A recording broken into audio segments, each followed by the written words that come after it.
During my polygraph test for security clearance, the examiner stopped and said, "Who taught you how to pass this?" Nobody taught me. That's what made it terrifying. I was 23, fresh out of college, applying for my dream job at a 3-letter government agency I can't name. The interview process had been brutal. Background checks, reference calls, financial audits. They contacted people I hadn't spoken to since middle school. But the final step was the polygraph, and everyone said the same thing. Just tell the truth, and you'll be fine. The examiner was a woman in her 50s named Patricia. She had kind eyes, but a voice that could cut through steel. She strapped me into the chair, attached the sensors to my chest, fingertips, and wrapped the blood pressure cuff around my arm so tight I thought it might pop. "We'll start with baseline questions," she said. "Answer truthfully. Is your name Adrian Hayes?" "Yes." "Are you 23 years old?" "Yes." "Are we in Virginia?" "Yes." The machine beeped steadily in the background. Patricia checked her screen, nodded, then moved to the real questions. "Have you ever committed a serious crime?" "No." "Have you ever stolen anything worth more than $500? "No." "Have you had contact with foreign intelligence services?" "No." She asked 20 more questions. Standard stuff. Drug use, financial problems, conflicts of interest. I answered honestly every single time. The machine kept beeping its steady rhythm. Then Patricia stopped. She stared at her screen, tilted her head, and looked at me like I'd just grown a second head. "That's interesting." My stomach dropped. "What is?" She didn't answer. She typed something, then looked back at me. "Let's try that section again." We went through the same questions, same answers, same steady beeping. Patricia stopped again. This time she stood up and walked around the chair, studying me like I was a puzzle she couldn't solve. "Adrian, I need you to be honest with me. Who taught you how to pass this test?" My heart started pounding. "Nobody taught me anything. I'm just answering the questions like you told me to." "You're doing more than that. I don't understand." She sat back down and leaned forward. "In 15 years of administering polygraphs, I have never seen readings this flat. Your heart rate doesn't spike. Your breathing doesn't change. Your skin conductivity stays constant. It's like you're not even human." I felt my hands start to shake. "I'm just telling the truth. That's the problem. Even people telling the truth show physiological responses. Stress, nerves, anxiety about being judged. You're showing nothing. It's statistically impossible unless you've been trained." I didn't know what to say. I wasn't trained. I was just sitting there answering questions. Patricia made a phone call. 5 minutes later, 2 men in suits walked into the room. They didn't introduce themselves, but their badges said Department of Defense. One of them looked at Patricia's screen,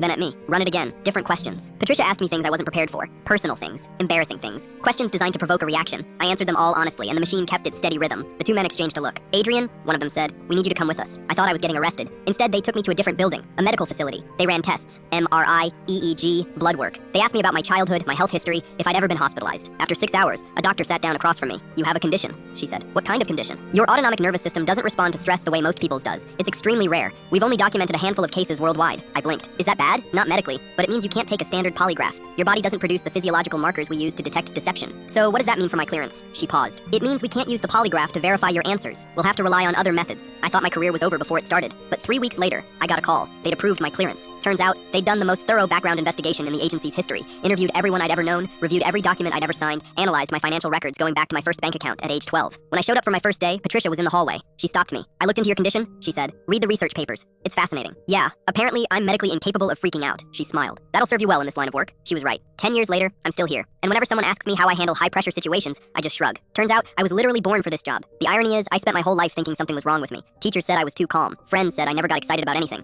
Therapists suggested I might be emotionally disconnected. Turns out I wasn't broken. I was just built different.